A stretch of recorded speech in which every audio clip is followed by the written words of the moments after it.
It's a beautiful Wednesday morning, grateful for clement weather and, of course, for the opportunity to be here. Good morning and welcome to the Morning Brief right here on Channels Television. How are you doing, particularly if you're watching in Nigeria? Indeed, from every other part of the world. I am Bukola Koka. And I'm Jeffrey Uzama. Thank you so much for joining us and for being part of the program. We're broadcasting live from Lagos, Nigeria, our global headquarters, and I love to say Nigeria's commercial nerve center. What have you been tracking? Well, I've been tracking food stamps for Nigerians to feed the country. Of course, that call came earlier in the year and it's resounding yet again. And I wonder if, I wonder what it would look like for the elected and the appointed to queue, behind, a table where food stamps are being handed. And on the other hand, there's another table where the food is being served. And, for a country, it's a paradox really, for a country that is abundantly blessed with human and natural resources. In terms of natural resources, we can count a very, very long list, and perhaps, we'll still continue counting before the end of the program. About 44 of it. 44. Mineral and natural resources. Yes, a country that has spent so much on tackling security, on tackling other challenges of the economy, and yet we're still where we are as a nation.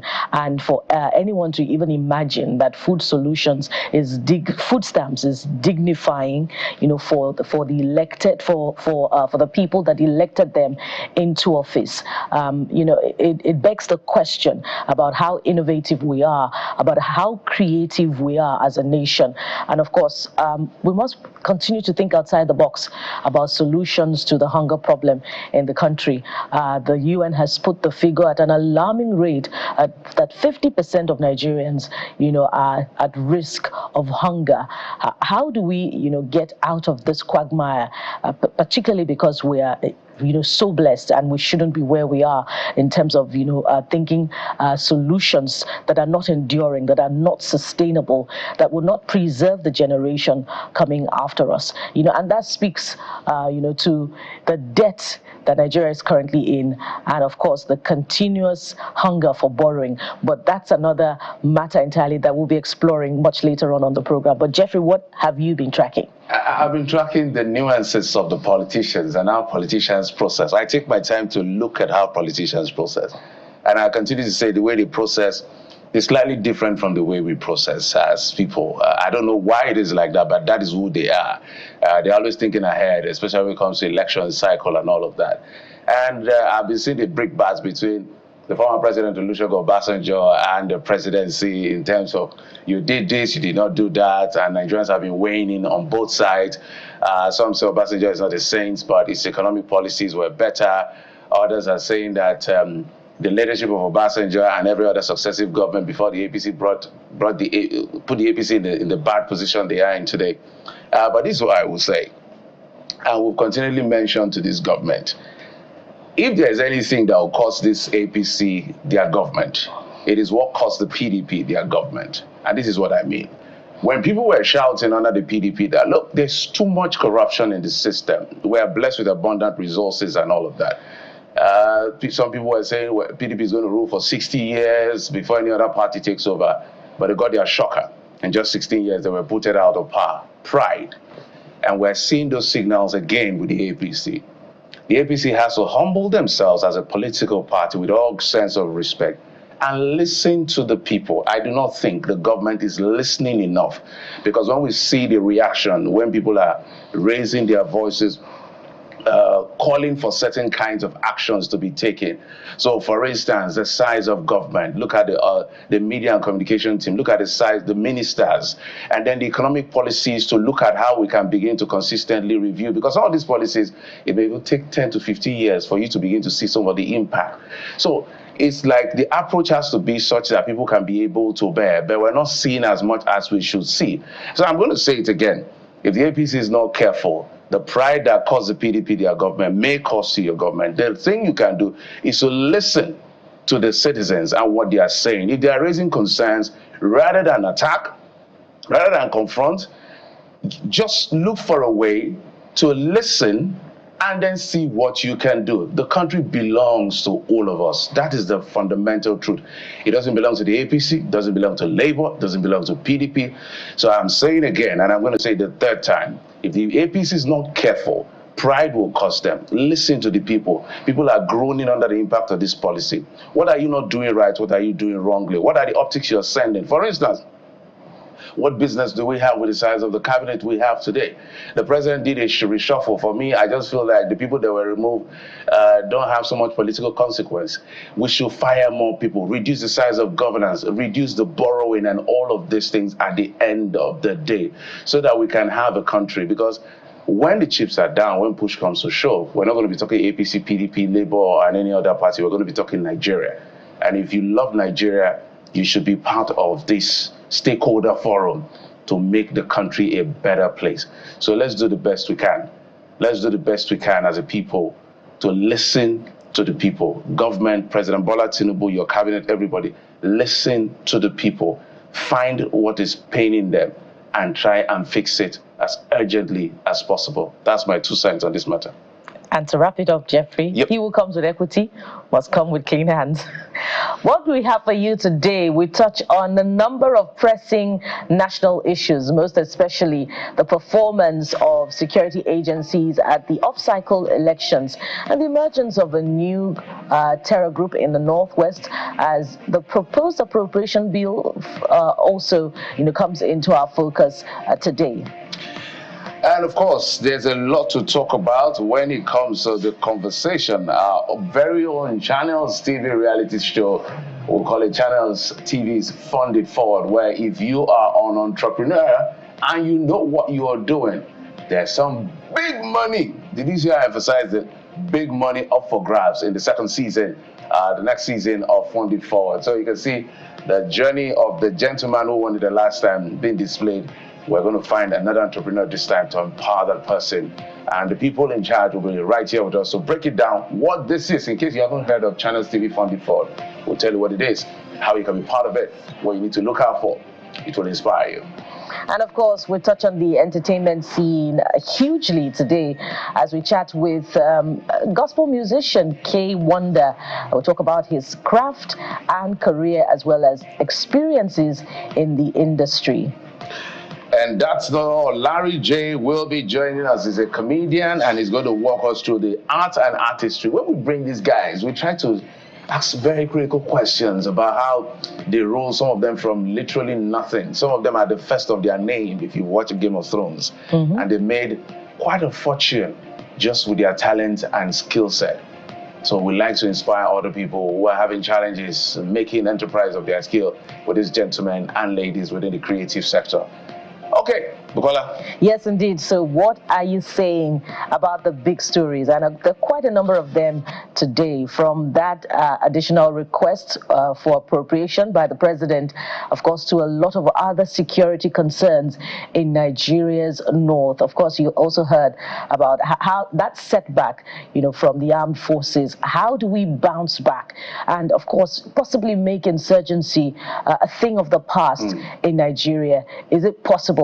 Let's hear some of your thoughts on the program this morning. We've got you covered. You're the third anchor on the show. You can write us from wherever you are. And afterwards, after the top stories this morning, we'll be reviewing your thoughts. So start typing, share your thoughts with us. Hashtag CTV Morning Brief on X and on other social media platforms. Stay with us. Your perfect morning starter. We'll be right back.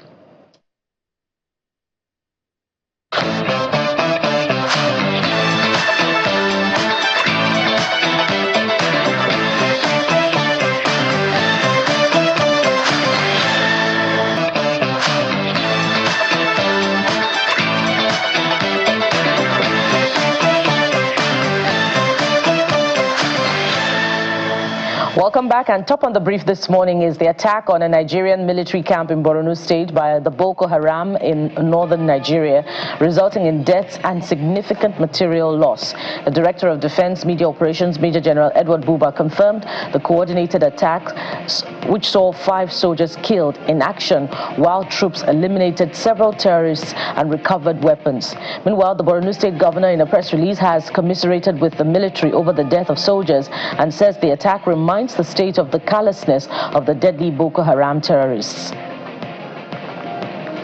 And in Zamfara State, the police command has confirmed the arrest of a notorious regional gun runner, a local gun manufacturer, and several suspected bandits during a series of coordinated operations. The State Commissioner of Police, Mohammed Dalijan, disclosed this during a press briefing held at the command's headquarters in Gusau on Tuesday. He commended the officers and men of the State Police Command for their relentless efforts in tackling criminal activity across the state. And the federal government says it is committed to addressing challenges confronting the judicial system in the country. The Attorney General of the Federation and Minister of Justice, Mr. Lateef Fagbemi, gave the assurance at the opening ceremony of the Network of Justice Sector Reform Teams Conference in Ilorin, the Kwara State capital. He says the reform of the justice sector is at the core of the present administration's developmental agenda to propel judicial reforms to achieve sustainable socio-economic growth and investment. The reform of the justice sector is at the heart of the administration developmental blueprint. You may recall that one of the cardinal items of our renewed hope agenda of President Bola Ahmed Tinubu GCFR administration is to drive judicial reforms to achieve sustainable socio-economic growth and investment facilitated by rule of law, and to address the challenges mitigating or militating against the administration of justice in our country. Accordingly, the federal government is committed to addressing challenges in our justice system through strategic policies and other mechanisms that have direct impact in improving democratic norms, including the rule of law, access to justice, and minimum standards for the enforcement of human rights. And away from the state capital now to Ekiti State, where government and labor leaders have signed a memorandum of understanding for the payment of the 70,000 naira new minimum wage approved by the federal government. Addressing journalists at a brief ceremony in Ado Ekiti, the state capital, the head of service, Dr. Folakemi Olomojobi, confirmed that the payment would commence immediately and also hailed the state governor, Biodun Yebanji, for the act, regardless of the seemingly minimal resources of the state. And in business news, President Bola Tinubu has written to the National Assembly seeking approval of a fresh 1.767 trillion naira as a new external borrowing plan in the 2024 Appropriation Act. The president's request was read by the Speaker of the House during Tuesday's plenary. If approved, the loan will be used to part finance the deficit of 9.7 trillion naira for the 2024 budget. I write the request for a resolution of the National Assembly to raise the sum of $2.2 United States provided as new external borrowing in the 2024 Appropriation Act to part finance the budget deficit of about 9.17 trillion. As the 2025 budget of the federal government will be prepared based on the parameters and fiscal assumptions of the approved 2025 to 2027, it is imperative to seek the National Assembly's expeditious legislative action on this submission. And on the foreign scene, 3 Palestinians were killed in an Israeli military operation near Jenin in the occupied West Bank on Tuesday. Israeli security forces have reported.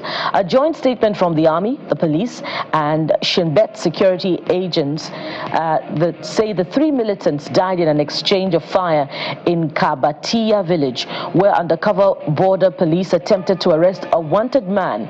The Israeli army also says it seized weapons from the scene, destroyed 2 bomb-making labs, and that its forces were still active in the area.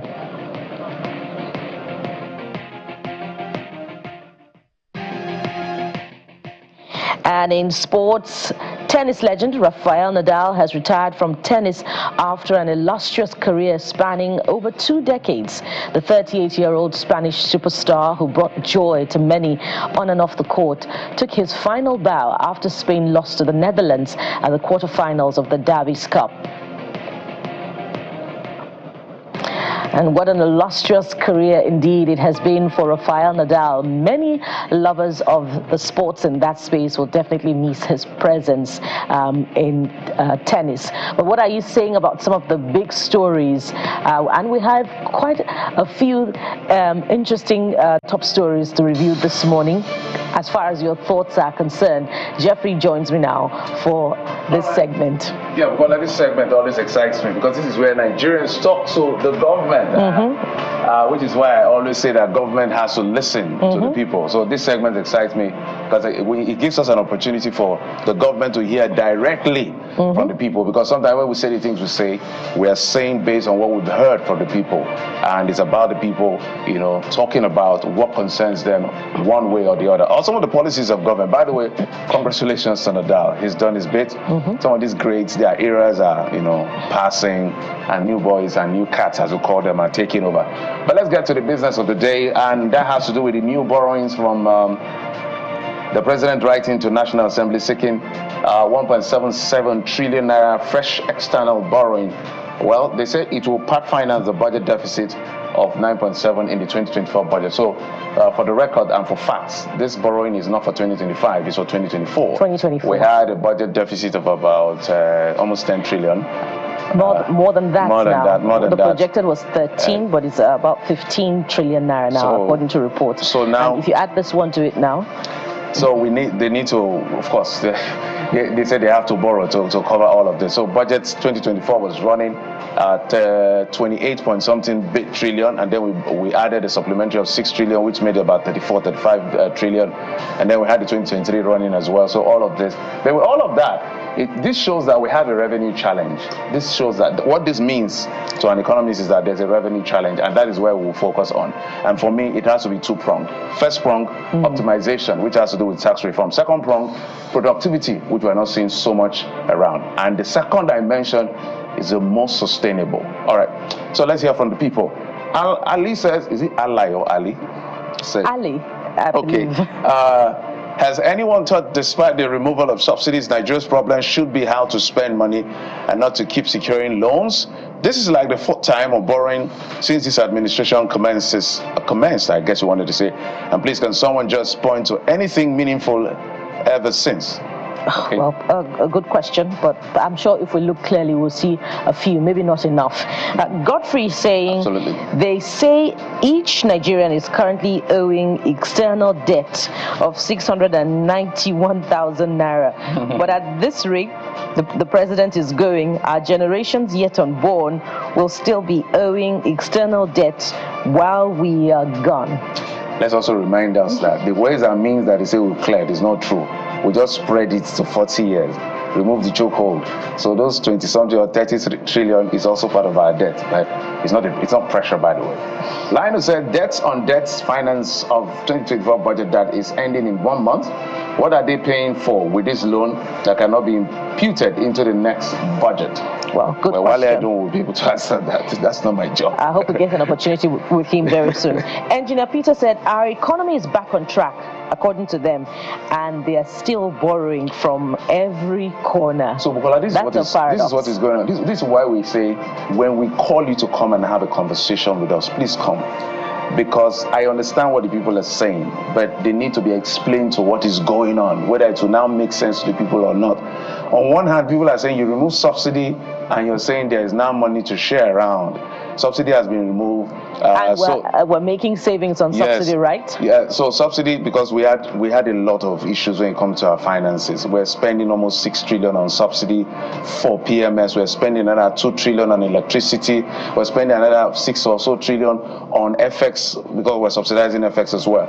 And then we had the backlog of 7 trillion. When you cumulatively, we had about almost 20-something trillion naira in terms of the burden we're carrying. So they are offloading the GMS has been offloaded, FX has been offloaded, and all of this. So people are wondering, if you offloaded all this, you're supposed to make more money. Why are you not making more money? Now, why do you need to borrow? I just laid the foundation.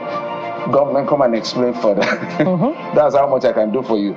Uba said, what did they do with the ones they borrowed me? At least show working. Onyeka said 1.7 trillion naira is too small. They should borrow. That's a lot of sarcasm. Yeah. They should borrow 50 trillion naira now. Well, you have Daniel's thoughts. Yeah, Daniel said we don't have money yet. We borrowed to do coastal highway.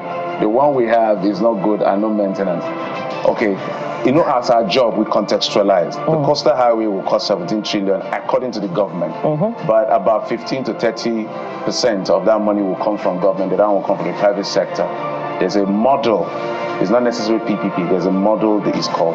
And we should expect that, you know, when that is done. So do your 15 to 30% of 17 trillion. Jeffrey, don't even go there.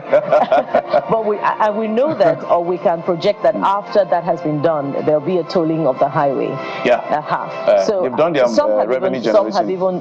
Some analysts have even asked, you know, very critical questions of the highway.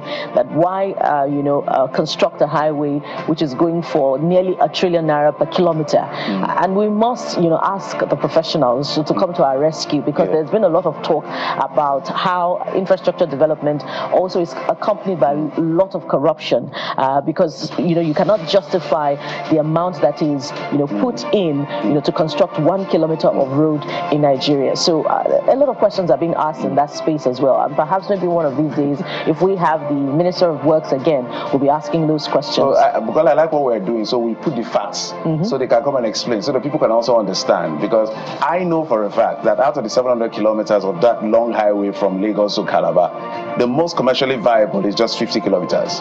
The most commercially viable. Okay, let's leave it at that. Nigerian Army Major General, this one says escort Sally. A Nigerian Army Major General. An escort allegedly assaulted a man for overtaking their vehicle and attacked a female passenger for recording the incident. So, yes. So we have that incident recorded for you. Come out. My brother is coming. That's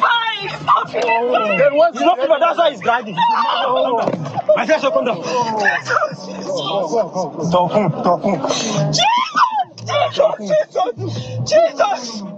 Jesus! How can you see what they did to my eye? Are you seeing? You're not supposed to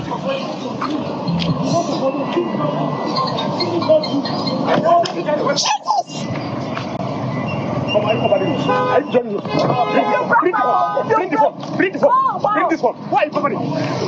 Give me the phone. Give me this phone. So it's a crime to overtake a vehicle belonging to an army official. Is it a crime? I'm asking. No, it's not a crime. It's not a crime. It's not a crime at all. Well, the army, for me, the burden is on the Army General to explain what happened here. I don't know whether I was carrying escorts. I guess that's what happened. I don't know why I didn't want to be overtaken. I don't know the circumstances that surrounded this, but this is not good optics for the army that we have in our country. So the army is in the best position. The woman has explained her position. She was assaulted. Even if she overtook the vehicle, physical assault is out of the question. Physical assault is totally out of the question. I do not know the premise for which she can or cannot overtake the vehicle. But now physically assaulting them, so the Chief of Defense Staff, General Christopher Musa, and the new Chief of Army Staff, General Oluyede, Lieutenant General Oluyede. Find your general, find out what happens, because this is not good optics for our Nigerian army. We're here to defend the army and speak, not like defend the army, speak for the generality of our military, but this is sending a bad optics. I don't know what happened, I can't say for a fact, but my interest is the assault of this lady that is where I have a problem. Unless we can stay within safety zone and say that we do not know everything else that transpired in this event. That's what I'm saying, Speaking of which, okay, maybe it's not true that they overtook the army general, and maybe they did something else. So if that is the case, even if that were the case, physical assault, that is my own challenge. I think they even was loading that guy they slapped that guy. I think the lady was accompanied by another individual, and we could see that individual was also attacked in this scene. So this is totally condemnable. Condemnable by all standards. By all standards. And General Christopher Musa, we're calling on you. I don't know which of your generals, this or the Chief of Army Staff, please do well to find out what happened. And physical assault, this is not good for our image. Let's go. This is not the conduct, that is expected of officers of the armed forces. They are there to protect the territorial integrity of Nigeria, and the safety of citizens is also paramount for officers of the Nigerian army. So we do not expect to see this again in the future, and it is important to emphasize this because time and again these kinds of incidents happen, whether it's between the army or other security agents. So it's totally condemnable. All right, Yaya Abbas says Nigerian army are good people except a few bad eggs here and there. I agree, but I think we should be more focused on what he did to them. We should not be quick to point fingers at anyone. That's why I say the army chief should investigate. Exactly. AfroConnect says this case of army brutality is deeply troubling, showing the persistent issues of excessive force and the neglect of human rights in Nigeria. All right, that goes on. Let's go to scripted. Say for that high-ranking army official, I guess, to come down from his vehicle, that the civilian driver must have done something. I don't want to use the word. Don't judge one side. And Madaki is the next user who says this is just the reality in Nigeria. I believe we should respond to what Scripted has said, regardless of what the individual or the individuals have done in this case. They do not deserve a physical assault. We must not lose our humanity. So Madaki says this is just the reality in Nigeria. The majority of the army officers, there's more, think they're above the law. Sadly, most Nigerians join the army thinking it will give them immunity to commit all kinds of brutality and atrocities without any consequences. Okay, we have a lot to talk about, but let's go straight to the exciting part. I also know that we heard the IGP had said that they should stop filming policemen. No, we will continue to film them. Because how else do we hold security officials accountable? Let's not talk about Chidima, our girl, Miss Universe Africa, right? And Oceania, she came second. Yes, this is when she returned to Nigeria. So we're super proud of her.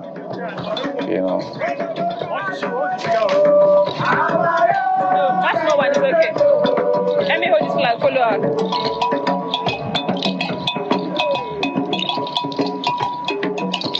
Take your time, don't rush. Sorry, bro.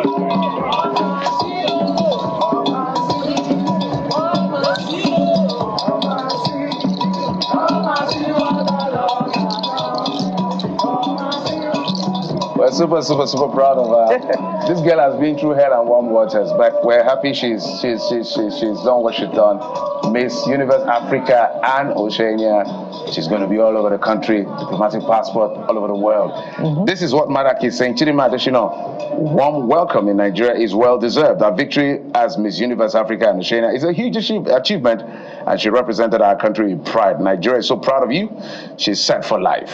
And as a first runner-up, I think she gets thousands of dollars. Yes, $100,000, and she gets opportunities for modeling and brand visibility. A one-year paid apartment in New York or something like that. International passport to travel the world for the next 1 year. Just to rub it in that diplomatic passport. When you go through adversity, you get visibility for uplifting. And we thank Chidima for putting Nigeria on the global map. So what's Joseph saying? Joseph said, "Welcome back home, Miss Universe Africa. We're proud and we love you." Okay, those are the stories we've been tracking for you. We have a lot. We didn't talk about the police and all of that, but if we have time, as we promised, we'll do well to bring it to the fore. But this is all we have time for at the moment. We'll take a quick break. When we come back, we'll start a conversation with the states of the nation. Then we'll move to the issue of funding for that a reality TV show from Channels TV, and then to the softer side of things right here on the Morning Brief. Don't go anywhere. Stay with us. We'll be right back.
Welcome back to the program. We will be talking about the state of the nation. We're focusing on a couple of issues, from the politics, polity, down to the issue of security, and then maybe if we have time, touch on what's going on with the economy. We've been joined in the program from our Abuja studios by the national chairman of the Young Progressive Party, Bishop Amakri.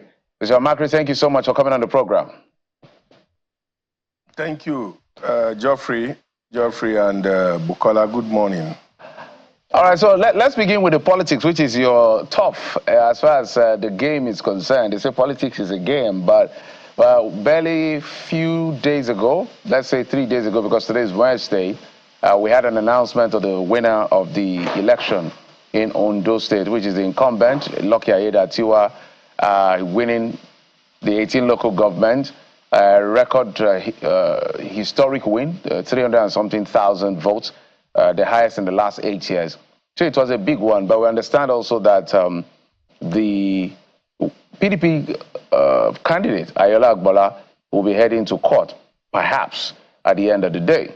But for those of us who observe the process, sometimes we're not really interested in what the result is, whether it's a general election or it's off-cycle election. We're interested in the process and all of that. I'm sure your party participated.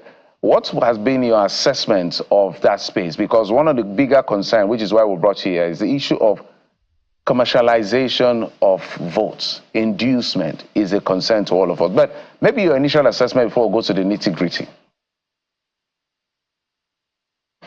Thank you so much. Geoffrey, maybe you permit me to just have a 1 minute silence, because as you can see, I'm on black. I'm in a morning state. I'm mourning one of my close ally, best friend, Senator Dr. Patrick Ifeanyuba. And I've not spoken since after his death. I've been on black all through since last week. So please, just a minute to observe this. We may not have a minute, but maybe just share your condolences with the family. You can go on then. Share the condolences with the family, please. No. I say you can go on to, your condolences to the family. May his soul rest in peace, and I pray that God will grant him eternal rest. Amen. Now, back to the real issue. The truth of the matter is that, Geoffrey, when a country suffers civic orientation, and they are about to wallow in penury, depression, and retrogression, when the people themselves, who are supposed to know the kind of leaders, they should stand firm, okay, to elect them during a process like this, where they will have this only 4 years again before they can get another leadership. And they decide to go to toe the line of inducement. Inducement, when we talk about inducement, nobody is forcing you to take anything from him or her. You have the right of choice, whether to say no or yes. If you bring some amount of money to me today and ask me, please take this money and do otherwise, some of us have been approached in those kind of manner. But we resisted because we wanted something better, something new, something innovative. And it's the same thing that I expect from people who go out to cast their votes during election. I think this overemphasis on INEC not doing the right thing or doing the right thing or whatever, in this case, it's not INEC. INEC at every given point can never support people to go on the day of election when you are to cast your vote. I can't remember when INEC has embarked in that kind of, orientation programs or maybe publicity, telling people to go to the vote and don't worry, just align yourself with people who give you money to vote for them. So in this case, human factor is one of the things we have to deal with in this country. And if we continue to go the same way without a positive attitudinal change towards how we elect our leaders, of course, obviously, this is what we'll continue to get, for God's sake. So I think, Mr. Geoffrey, one of the major problems that we have in this country, frankly speaking, is that the electorate themselves, maybe I think they are not really yet ready for the real desired change that we need in our society. People continue to tell you there is hunger in the land, and so that now becomes a reason why they will now, submit themselves to inducement. That is not a reason at all. In fact, the fact that you are even going through those pains, is a reason why you should have a retrospect in yourself that, look, I need to do something new, something different. I keep saying this all the time. If people can fast for 30 days or 40 days, is it only one day that you cannot fast to resist the man who is coming to give you 10,000, 20,000 or whatever amount of money he's giving to you to Bishop Amakri, your point is well noted, but the accusation is that it's politicians like yourself, I'm not talking about you, I'm talking about the political class, that have, quote and unquote, whether it's a consensus or not deliberately, impoverished the people so that the power to be rational is almost taken away from them, weaponizing poverty. Because we see budgets being proposed, budgets being implemented, and then we don't see the impact of some of these things on the lives of the people. And every election cycle, somehow money comes out to be able to do some of these criminal activities during election. So what do you say to that? Because now you want to blame the people. I disagree with you. And I still maintain my stand that the people have a decision they can take to liberate themselves. It depends on that bold step that they've decided to take. If the politicians are,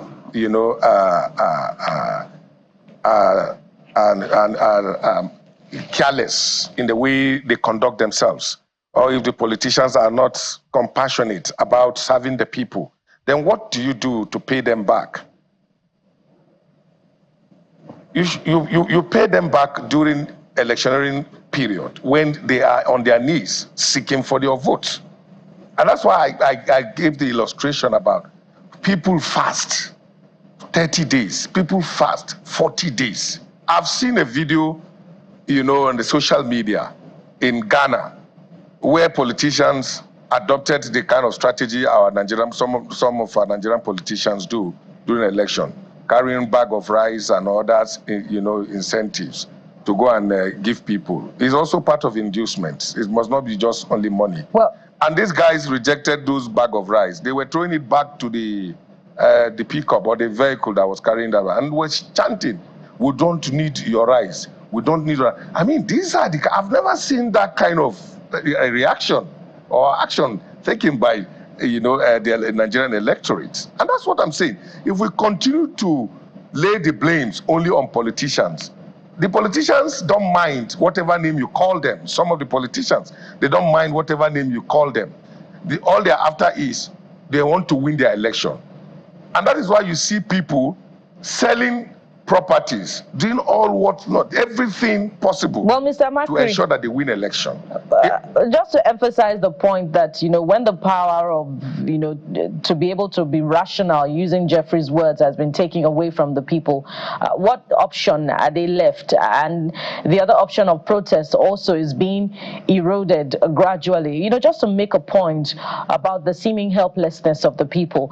But to piggyback on some of the things that you have said, which is equally important, perhaps it's not about INEC endorsing vote buying in election, but maybe more about INEC in conjunction with other. And Buhari came with amazing promises that he was going, as a general, he was going to lead from the front.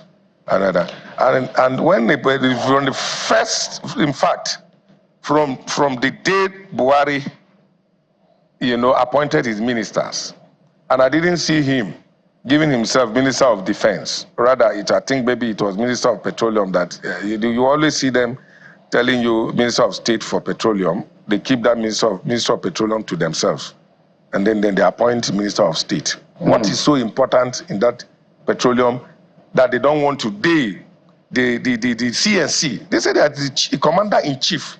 So Commander-in-Chief, announce yourself Minister of Defense so that you can lead from the front or give that insecurity a priority, for God's sake. We need security to return back to our country. And who are the people who are supposed to take leadership position? The president needs to take that charge, that responsibility. Buhari was a general. And throughout the 8 years of Buhari, we didn't see any significant change. And that's the problem we find ourselves today. All right. So when we talk about insecurity, the social injustice in our society can also be a recipe to that. All right. A situation where we're totally out of time. Just 30 seconds. A situation where we have. Sorry. You just have 30 seconds so you can wind down. Yes. Okay, a situation where we're in a country where religion and ethnicity sentiment is taking control of political and democratic, movement. Then, of course, the country is bound to have this kind of problem. All right, Bishop Amakri. Where we don't talk about competence anymore. We don't talk about realism anymore. We only talk about the next election. We do not think about next generation.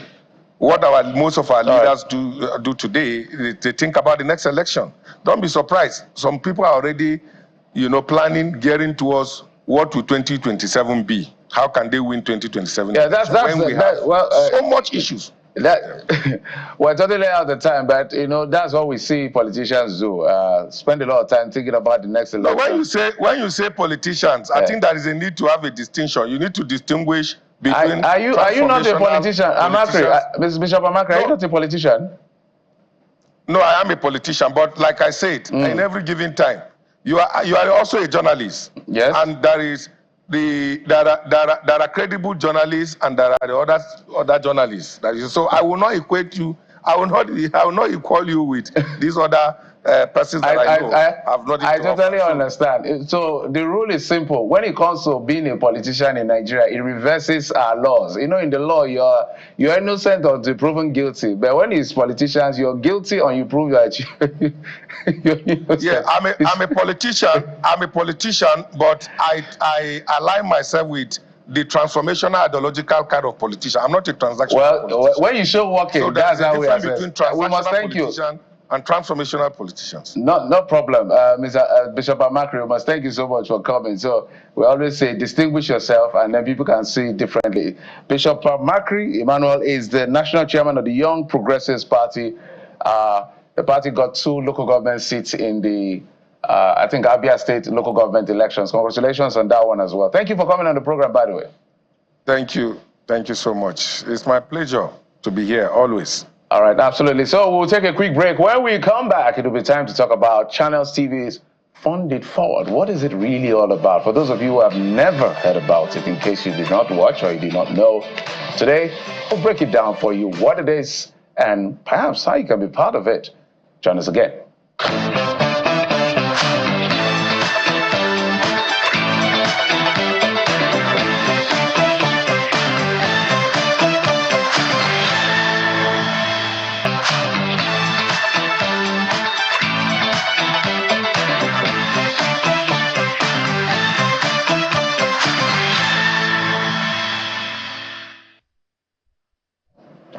So welcome back to the program. You know what they say about opportunity? Success is where preparation and opportunity meet. And Channels Television proudly has started that process where opportunity is given to young Nigerians to establish themselves through the value of social enterprise as a force for change and self-upliftment. So we're going to be talking about that force for good, which is Fund It Forward, Channels Television's social enterprise, business social enterprise show. So joining us to have this discussion this morning is Mr. Neil Oyinekon. He's a series producer of Fund It Forward. And we also have, for the first time on the show, my namesake, Bukola Oloyede, who is the senior producer, Fund It Forward. They join us here in our Lagos studio. Good morning and welcome, good morning. Lady and gentleman. Good morning. It's good to have you on the show. So I'm going to start with you, Bukola, not because you're my namesake, by the way. That's okay. I think you can be biased. Yes, I can. So, season 2. First of all, tell us about the recruitment process before the season 2 kicked off and how it is reflective. I know that's one of the values of Fund It Forward, of all of the geopolitical zones of the country. Yeah. Well, of course, it's very important to be inclusive. So the recruitment process is open to all geopolitical zones because, we don't want to keep things only in Lagos, for instance. And there are so many other businesses and social entrepreneurs that are outside of Lagos State, at least, that also need to be funded forward. The recruitment process is quite thorough and severe.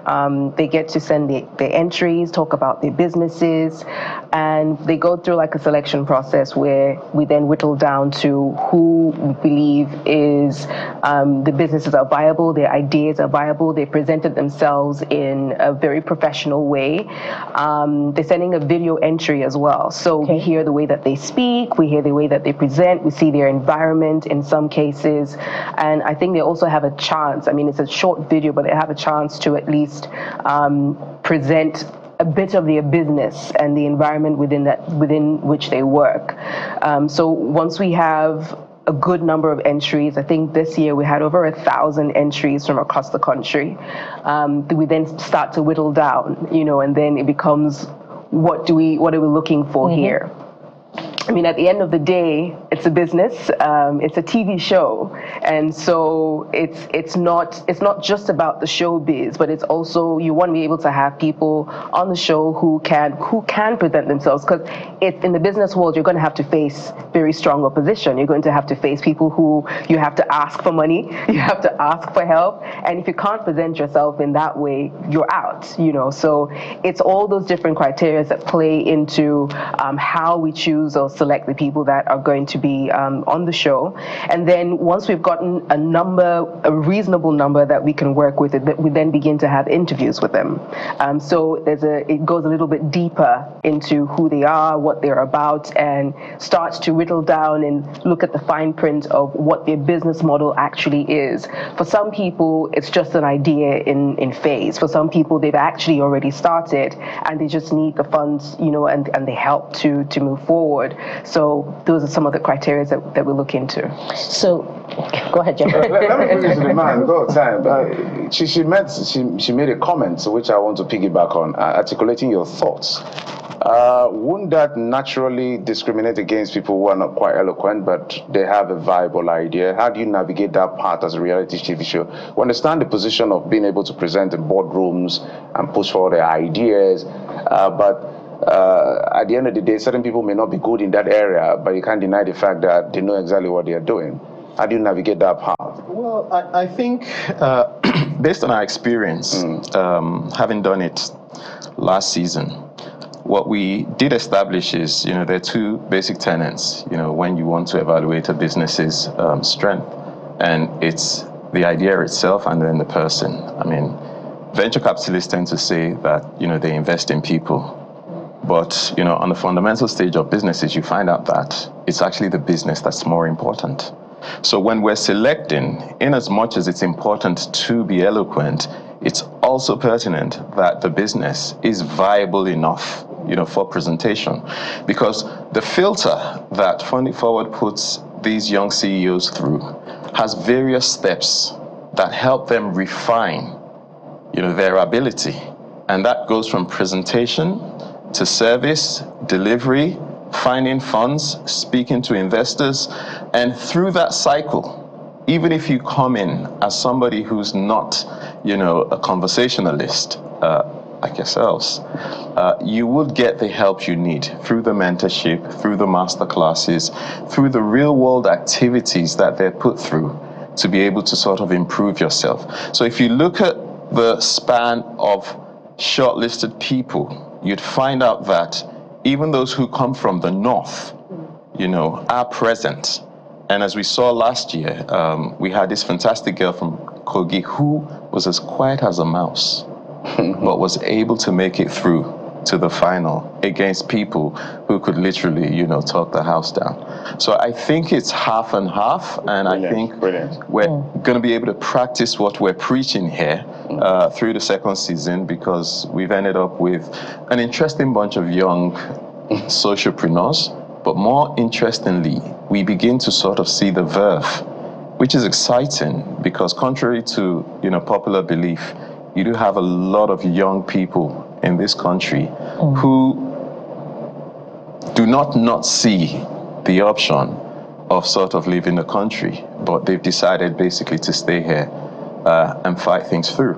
And I think that's something we should, yeah, and that seems enviable as a value, coming out of funding forward, of staying back to build. And I like, that new lexicon into business, socialpreneurs. Now let's tell us about what to expect for season 2 of Funding Forward. Bukola? What to expect? Look, these are real people with real businesses, with real ideas, with real dreams. And so that's what we put forward before anything else, before the showbiz. I think it's been very clear, even from season 1, that we wanted to focus on the real stories and people leaving with, real experiences, that they came into this program, they came into the show, they brought their businesses and they left with something. Whether they went back with the money or not, it's really not the issue. So I just want to be clear that this is about the people, it's about the business, and it's about their dream. Having said that, I think we can expect some really interesting stories. Yeah, because the people themselves they're quite diverse. They're sure of themselves. And it's also the kind of program, like you said, where as you get, deeper into it, you kind of figure out, you're able to see who can stand the test of time, who's gonna be standing at who's gonna survive at the end of the day. It's like survival of the fittest. But I think you can expect some really interesting stories, and expect to be invested in the people. Yeah. Absolutely. I'm looking at the screen. I was counting the number of ladies and guys to be sure there's that gender balance. Don't play with gender balance here at Channels TV, and that has to be reflected. And I'm happy it's clearly reflected on this. And so let's talk about what tax you put them through. And we're going to talk about, let's not forget to tell the people when it airs, and more importantly, how much they stand to make the winner. Yes. That money is very important in this economy. So let's talk about what kind of tax do they undergo. Okay, so Funding Forward basically is built on top of a business filter. And, I must say, it's quite, an applauding initiative, which was developed by the executive producer of the show, Zemi Momo. She came up with a great concept, which we're able to build into something that is now a TV series. The building blocks of Funding Forward will start with a pitch enterprise, which is what you see in episode 1, because that's the fundamentals of any business. Is it even viable? Because, ideas, are not in short supply. Never. But they also don't keep. You really have to do something about it. And when they go through that particular cycle, their masterclasses, mentorship, you get some of the top agencies in the country to come into the business hub, which I think we should also talk about, to coach them through, look through their business deck, help them package it together before, at the end of a week cycle, the expert judges will come around to do their assessment. They move from things like that to looking into their supply side validation of their business. Okay, you've got a great idea, so how you're going to keep it running, even if you have the money to do it. Then you move to another week whereby you look at demand side validation. These are all key things to sort of stress test the idea itself. And then you go into how do you get funding? How do you pitch to investors? And then you do your prototype, whereby you're actually demonstrating your business as it will be in the real world. And at the end of that, the final stage is when you'd carry everything that you've been able to sort of bring together across the entire session and present, to a live audience. And from there, we're able to pick a winner. So it's not just a business proposal that is eligible, but also an established business that needs, venture capital to shore up. Are those the categories of businesses that qualify? Idea and business product. That is, and product. As you will see in the show, we have, startups, and then we have, business that already are up and running. I think the critical thing is to be able to somehow, educate millions of young CEOs out there It's not just about the 12 people on the show. It's about the millions of people who can use it to understand where they are, what they need to do, and how they can also grow their businesses. Let's not forget about the prize money. That's very important. People love money. Well, the prize money, it's something which we don't want to be their focus, because when your business is successful, that money, becomes, so little to your overall gain. You'll make more of it. But as an incentive and a driver, the grand finale has 3 winners. Channels has decided it should not be a winner take all. There should be a fair spread. And you have 30 million, 15 million, and 10 million, to all the 3 finalists. So what are the other perks for just participating in the program? Okay, the other things that are also baked into 5 million. The initiative. I don't pay money. But there are things that are more valuable than the cash. And this is, to do with things like the support mechanism, post-show, that has been put in place by the network. It allows them a year-round access, to strategic partners like Leap Africa, Alethea Capital, and the CC Hub, who have various programs that they basically have, direct access to. Their mentors, who are also experts on the show, are also assisting them. They're available around the year to also help them guide their business. And there's also access to certain alternative funding, which they're fast-tracked to be able to access, as we witnessed via last year's winners. A lot of them have gone, to demonstrate that, the post-show mechanism that supports their businesses is almost more viable, than, the on-air being on show initiative. That's brilliant. Yeah, so as we coast home now, I would like to know when it airs, and talk to us also, as you do that, about that mechanism, I believe, that you have in place to monitor past winners of the show to see how well they're doing and how they've deployed the funds that they won. Bukola. Okay, I'll talk about the airing, and then he can talk about the post mechanism. It airs on Sundays on Channels Television by 7 p.m. 7 p.m. Please add exclusively. Exclusively on Channels Television. Exclusively on Channels Television, 7 p.m. every Sunday. The first episode already went to air this Sunday that just passed, so be expecting episode 2. It's going to be exciting. And then the reruns on Wednesday. And then reruns on Wednesdays as well. Yeah, 2 p.m. So rerun on Wednesday, 2 p.m. Yeah. Okay. So how is the Abacha man doing? Well, the interesting thing about, an idea like this is, at some point, it's out of your hands. It will test itself. And people like Valentine, who won last year, have sort of gone on to grow their business. He's grown his distribution network. We've heard that he's even on the international leg of pushing his product. But more interestingly, the second and the third, the first and second runner-up, Thara and Agrify, have also been able to sort of, grow leaps and bounds, because Thara has been able to sort of get some international fellowship, and she's got some international grants based on her featuring on Fund It Forward last year. And we hear that Dels is increasing his own business also. So the reality is, the proof will be in the finalists. Yeah. At the end of the day. And that's a fine place to leave it. I'd like to thank you very much for coming on the show. We've been talking with Mr. Neil Oyeneko, series producer, Fund It Forward. And we've also had the pleasure of having Bukola Oloyede, a senior producer, Fund It Forward, Lagos. We hope that, giving good reason for inspiration for those coming into season 3. Fund It Forward Global. We're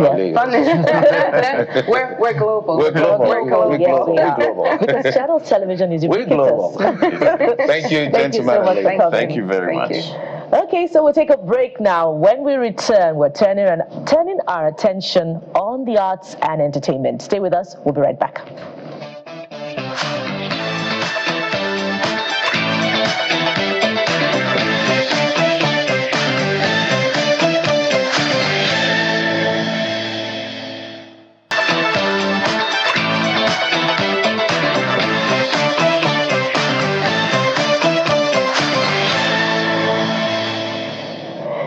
Welcome back. So it may be midweek, but we're high on energy, and we hope that that was enough to keep you upbeat for the rest of the week. And the author of that powerful work joins us now on the program. He is Elediwura Kayode Solomon, also known as K Wonder. K Wonder. Good morning. Wonderful work. Good morning. To Jesus. Yeah, welcome. I'm so glad to be here to tell you this morning. Yeah, we're glad to have you as well. And that was quite an ensemble, you know, both for the presentation and, of course, you know, the elements that went into the production of the music video. But we'll get to that later on. Looking through your bio, we can see that the church played a huge role in forming your work and your artistry. Tell us a little bit about that. Actually, like I said, my real name is Elediwura Kayode Solomon, popularly known as K Wonder, and has been on this music ministry for quite a while. To the glory of God, if I'm not mistaken, everything started at the age of 5, unprofessionally, when I led or I recited a chant eulogy that was rendered by our anointed mother, Mommy Bolare, during my tender age. I recited it during our children's program yearly then, when I was still in my main church, my bed church, the Apostolic Church, Abeokuta, blah, so on. And shortly after that, I joined the main choir, where I learned how to play some major musical instruments like keyboard, guitar, bass, guitar, drums, talking drum, and many, many, many more. And after that, I found myself performing the different kind of functions, burial, what they call funeral, celebration, what they call wedding ceremony, even nightclub. Nightclub, yes. Or the sake to earn a living then, because that's what I did then to found myself to go to school. Then shortly after that, the whole story changed in 2011, 2012, when I actually,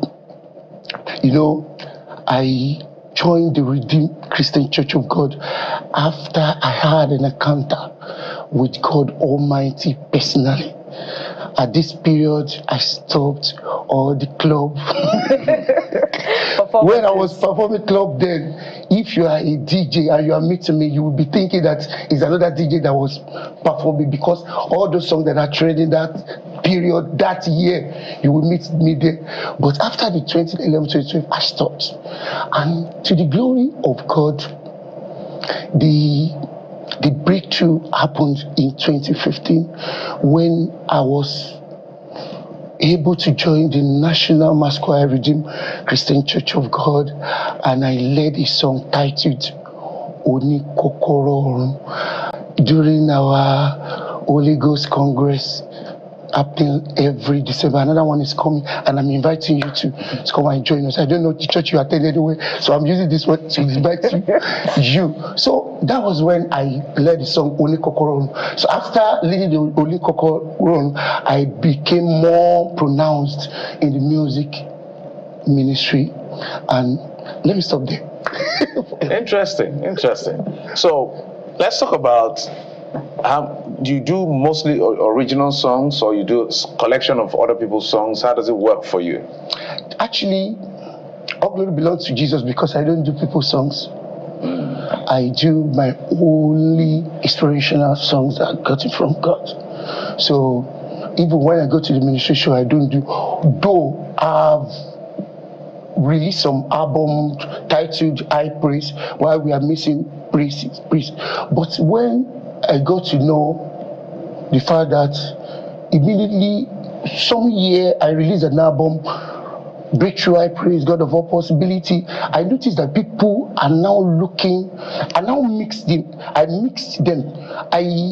mixed known song with my own original song because I study history and international relations study at the Lagos State University. So I know how to, use something to call it something, mix something to what you don't want to listen to.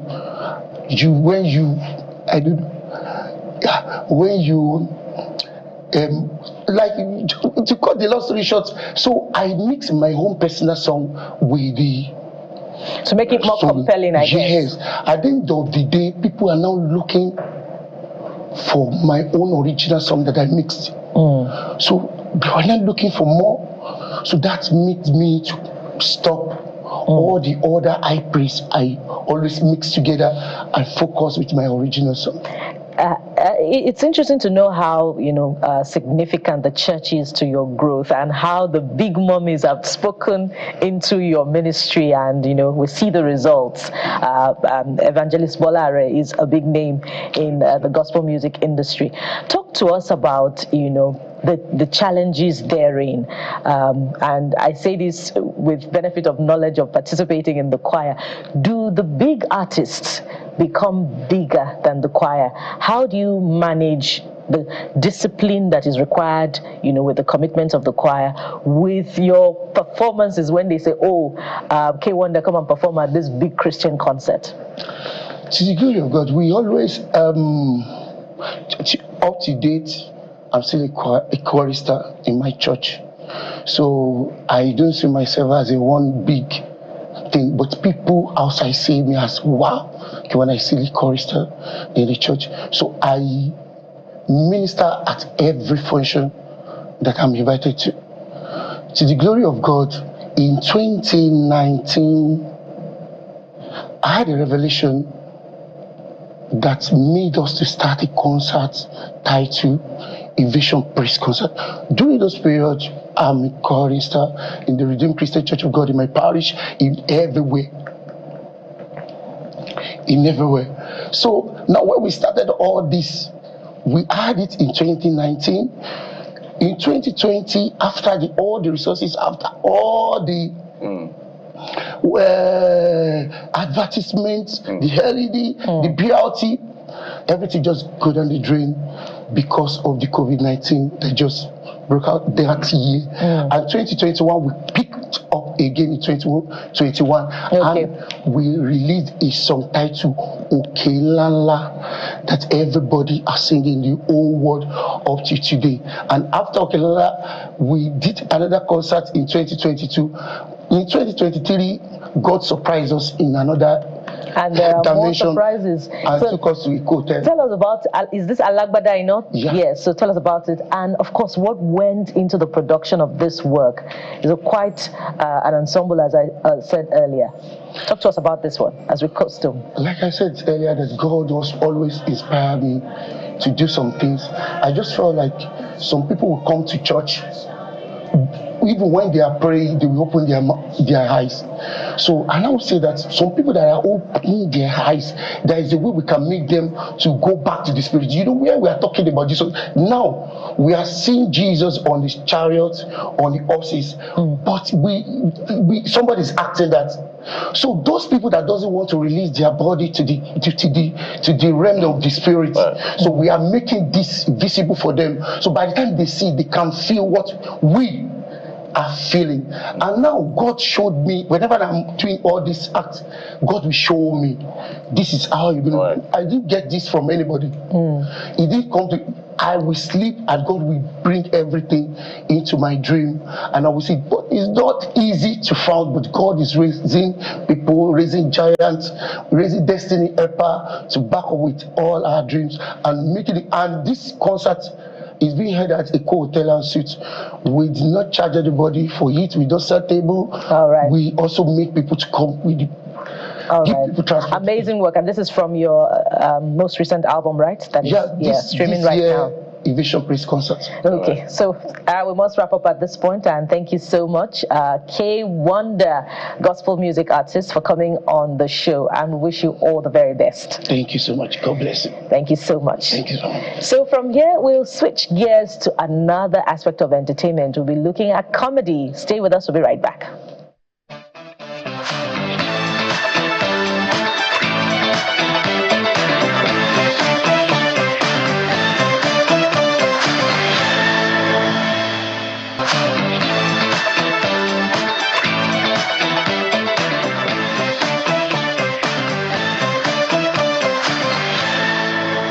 Well, he joins us right here live in our Lagos studio. Larry J is a comedian, an MC, and a businessman. Larry J, thank you so much for coming on the program. Thank you so much for having me. The audio did not allow us to hear everything that was said. So what was going on there? I know that's Reverend Eze's birthday, right? Yes. So people were just cracking up. What were you saying? Before it gets to you. I was saying what was in my mind. I was saying a lot. I was saying things that happened to me, things that happened recently compared to the way it used to happen back then. So literally, I was just talking about taking my son for immunization, I was suspecting him of being an alcoholic at 6 months because of the way he used to drink Cerelac. You cannot be finishing a tin of Cerelac, but like 1.5 tin of Cerelac per day. Do you understand? And that's like finishing a crate of beer. Do you understand? So I started suspecting him, like, this guy, he must not be an alcoholic, because nowadays and then I went to the immunization for my son. On getting there, I realized there was a woman coming in for an emergency, and then she said that her own son is not eating. Do you know when you take your son who is eating too much to the hospital for immunization, and someone else comes with their son that is not eating? I start envying them, like, wow, you don't know what God is doing for you. Your son is not eating. Do you understand? And then by the time I got there, and then realized that in our own days, even you people that are asking me questions, when you were growing up, they never took you to the hospital for not eating. There's always one grandma that will force pap down your throat. Exactly. As in, you will not have a choice. You cannot, your eating or drinking pap is not by choice, it's by force. That's the reason why I can see your stomach now is coming out. Do you understand? I'm trying. It's not because he wants to come out, it's the pap of those days. It will develop with you. Do you understand? That's why we are all struggling in the gym. You can't walk. The pap of those days that block our future 6 packs. We can never have it. Yeah, and those days they will give you pap to the extent that pap, we drank pap to the extent that pap was tasting like ice cream in our mouth. It was a natural phenomenon. And at some point, my mother was mixing, we're drinking pap and pap. Do you know what it means to drink pap and pap? Some people drink pap and milk, some people drink pap and sugar. We were drinking pap and pap. They use Ogibaba, that's the brown one, and put the yellow one on top. My mother will now lie to us that, don't worry, it's milk. We'll taste, you say this thing tastes like that. She said, don't worry, when it gets inside your stomach, it will be sweet. So we'll not be rushing it so our stomach can be sweet. And guess what? That was fraud. It did not happen. It was never sweet, but we're drinking it with joy. But it's just that no matter how many pap you drink, you will just be pissing up and down. That's up to now. Up to now, I don't like pap again, because all the pap I'm supposed to drink in my future, I've drank it in the past. So what other thing did your mom or your parents do? No, my parents have done a lot. No, that you feel that this was really fraud, though, when as you grew up and looked No, everything then was fraudulent. It was fraudulent. It's wickedness. Even educational system it is wickedness. Because tell me, as a human being, me and you are in class, and plenty other people. A teacher asks a question, and the people that know it answer. Have you noticed that it's the people that did not raise their hand that they will be calling? They will leave the ones that know it. If it's not wickedness and Satan that is working inside them, you see somebody that say, oh, I know this question, I know the answer to this question, you will not call that. You see someone that don't know anything, you know, say, what is it? Is that not, can you see wickedness? As I would say, Nigeria is bad. It's our teachers that have started spoiling it for. You know, they will be calling the people that don't know how to do something to do the thing now. They will be blaming them for getting it wrong. You are the one that called them now. I get the joke. Do you see how it's working with nowadays? The people that don't want to be something, you force them to go there, and then when they get there, you now be asking that why they do that. It's you now. You're the one that called them there. That's the way it has been, and that's the way it still is. There's a lot of fraud going on back then. And children don't know what they benefit now, because now you can literally sit down and have a conversation with your child. Can you have a conversation with your mother? What kind of conversation are you going to have? That's the question. What kind of conversation are you going to have? It was shocking to me when somebody came to me and was like, "Oh, Larry, I want a little boy." He came to me and was like, "Do you know?" I asked him. I said, "What's the most interesting part of your life?" He said, "I'm always very excited when my mother smiles at me," and I was shocked because I'm like, how will you be happy and your mother is happy at the same time? Like, the timing must not, somebody must be absent for joy to be present in one place. If I'm too happy, my mother will suspect that, she can just call me and beat me, and after beating me, I'll ask her, why did you beat me? She say she can't really remember, but she's suspecting me that I've done something. You get? I think it's only my mother that we want to travel, she will beat us. We'll be crying. And then we'll ask her, "Mommy, what did you do?" She say, "No, I'm traveling now, and I know before I come back, I'll be very tired. I know before I come back, you will have done something." So she's beating us in advance. So even when we offend our neighbors will be like, I'll report it to your parents. Will be looking at you, see you. Me that my mommy have beat me already. Do you understand? So we were immune to some things, and it boils down to the fact that the way we're being raised and the way we raise people now is quite different. Was that a good? Did it have its merits as well? Trust me, believe me, it had its advantage. Yeah. Right now, I don't know how to do something. Some things that I don't know how. For example, I don't know how to stay dirty for a very long time without, like, somewhere in my subconscious, I'll hear my mother shout, "Lane, go and wash that plate. You must not leave it 2 days plate in the kitchen. Are you okay?" I'll be hearing it in my subconscious, and it has actually brought me to the part, and which brings me to the part of respect. Like, you need to respect older people. You need to you don't, and the way we communicate with each other, you need to give each other that mutual respect. That's why a young person now can see you and decide not to greet you. If you ask him, he'll say, like, what do you call that thing? Mental health. My brother, mental health has suffered in Nigeria than any other country. It's a serious thing, though. But the way they have bastardized it, you see someone who is doing something wrong, and they'll tell you, "It's affecting my mental health." Oga, you are the one stealing. How is your mental health and stealing the same thing? You say he's just trying to balance his mental health. You are trying to balance your mental health with another person's financial condition. You get it?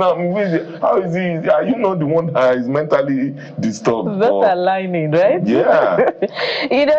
Larry J, you've talked a lot in your interviews about how your formative years, informed your comedy, shaped your comedy. And each time I watch you, I can just see that it's very easy for you to get into character and have that, expression of wanting to cry, which is very funny.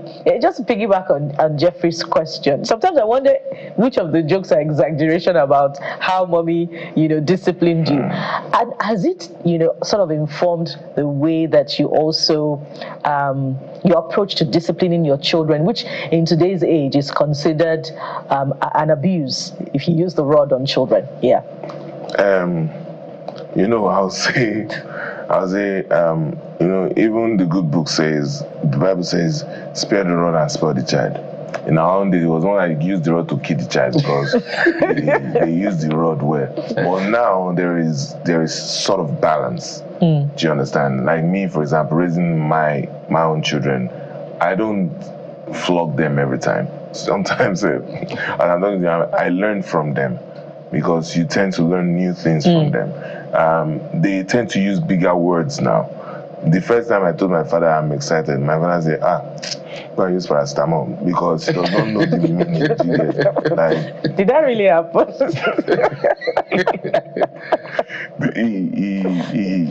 He said it. He said, "Go and use paracetamol." I said, "Well, so that excitement can cause me to vomit." I use paracetamol. So it was. My children tend to teach me a lot. But sometimes when they go, they know when they have gone above. They know, smacking is about to come.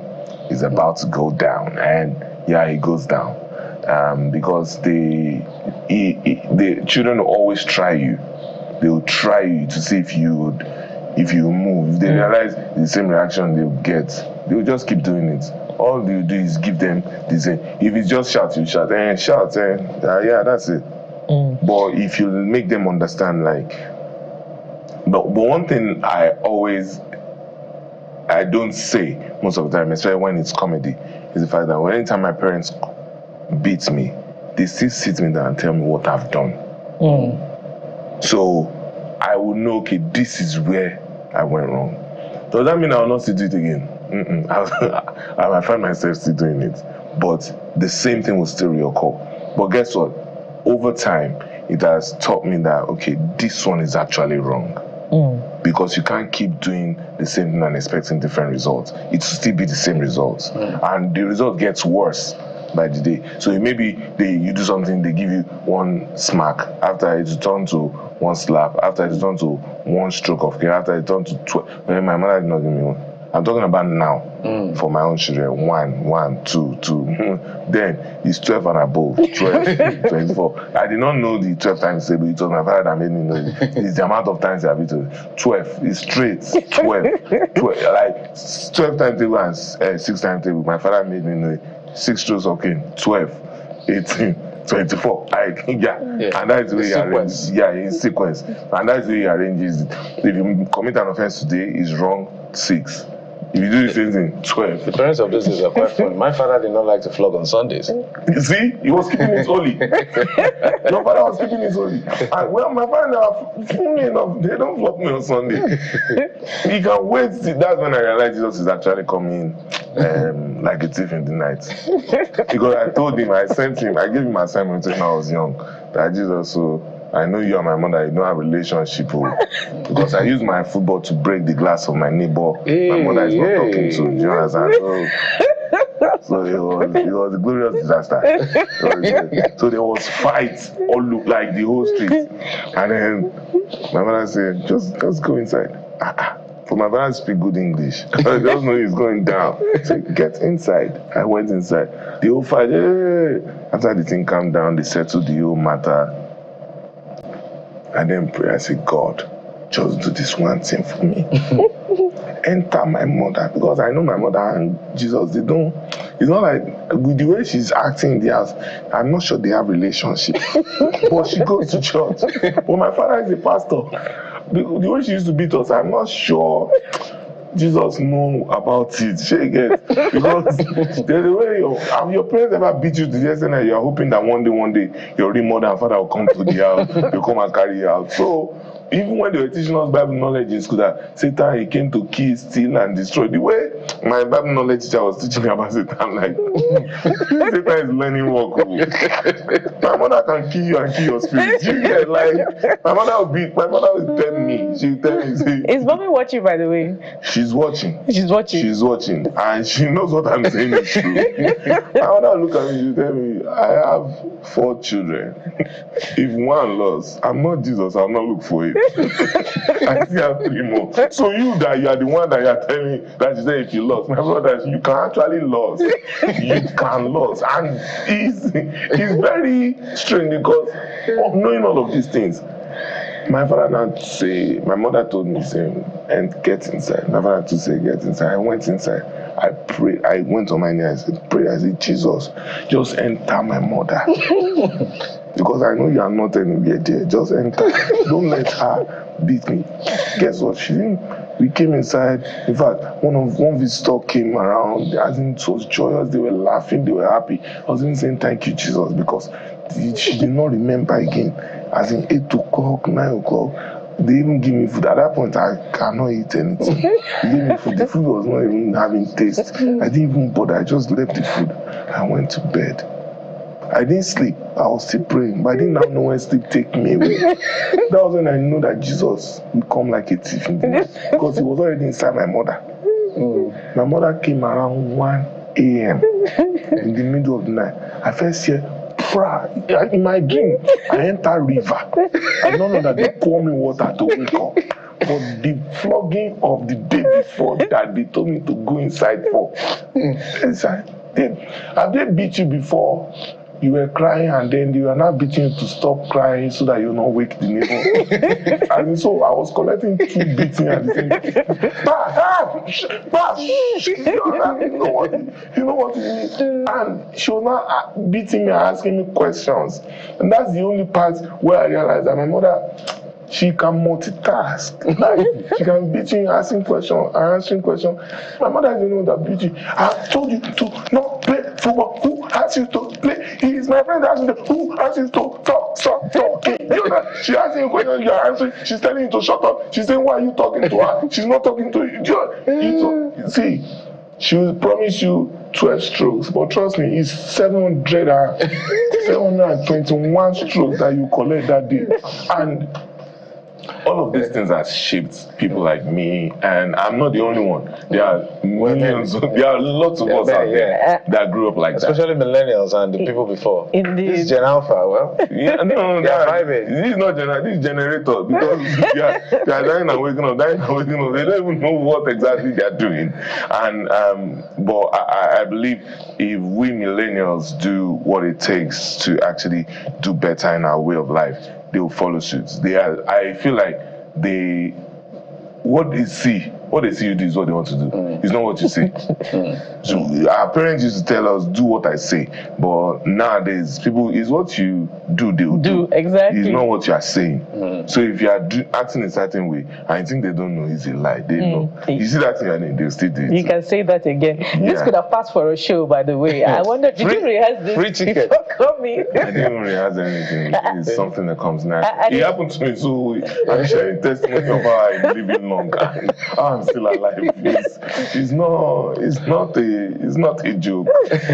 It's reality. And it's amazing how you've been able to sort of document your experience, and you've turned it into an art form itself. And relatedly, you pride yourself in being able to do ethical comedy, and which is not, what we see around these days. Before you know it, it begins to dance around the edges of propriety. So talk to us about ethical comedy.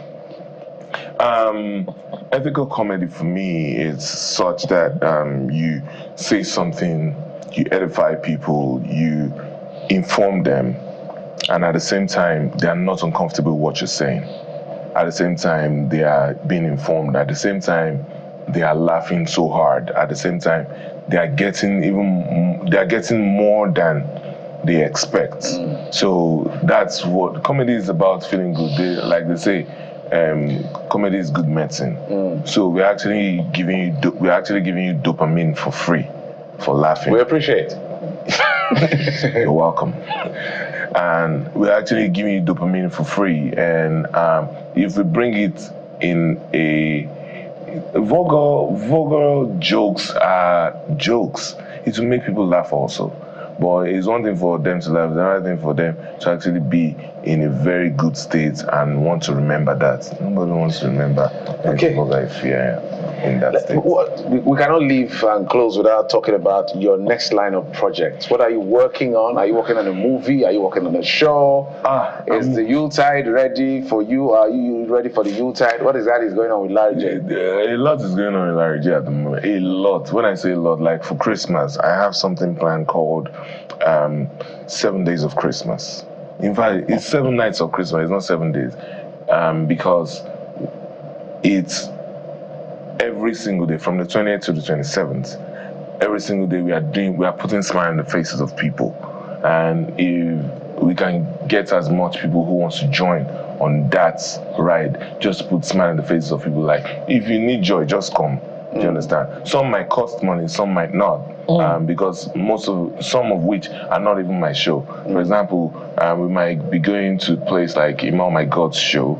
I'll be there also. Let's just be there. Ethical comedy, sane environment, enjoy ourselves, have good Christmas. We don't necessarily have to go somewhere where we don't really want to, but we are forced to. Do you understand? I don't want to start mentioning it. Like, because we want to have fun, let's just go here. And then by the time you get there, you are saying things that you are going, and then you are using one hand to block your children's face. Like, don't see this. So, you understand? Just a very good environment. And then on the 27th, big shout out to Egotel and Alpha Global, who I've decided to say, Larry, you know, just Larry, a lot of number. Belmont, thank you for giving us a free show today. Thank you so much. You gave us a free show. 7 days of Christmas. 7 nights. 7 nights. We'll try and stop. But I think Dr. Foy is involved in this as well. Dr. Foy is part of it. Yes, for the 24th. we've had Dr. Foy on the show before. I think we'll look for a way to stop by and just to laugh. I love to laugh. Larry J, get it. Thank you so much. Thank you so much. But maybe stick around with us for a moment. One of our colleagues was on leave. He's now back. So it's a full show today. It's a full show today. Don't worry, use me anyhow. It's fine. Ladies and gentlemen, guess what? Kay's back. Hello, my Larry J. How you doing? Very well, thank you. Just laughed so much backstage. Everybody's tumbling. Thank you so much. Good to have you back. Good to have you back. Yeah. Jeffrey. Okay. I feel like a guest on the show. Yeah, no, that's the idea. So bring you like a guest. So that's the idea. So we've taken our time to rest for the year. Yeah. And all of us are now back as a full house. So guys, thank you so much for your time and of course your usual company. We're now complete the Trapper. So I won't say Trapper. Yeah, it's okay. The Three Musketeers. The Three Musketeers. I'm Jeff Rizzo. Sunrise Daily is up next at the top of the hour. Thank you for watching. We'll be back tomorrow. I am Bukola Koka. Is it okay to say my name too? Yes. I'm Kayode Okikelu. And he's Larry J. Larry J. Bye-bye.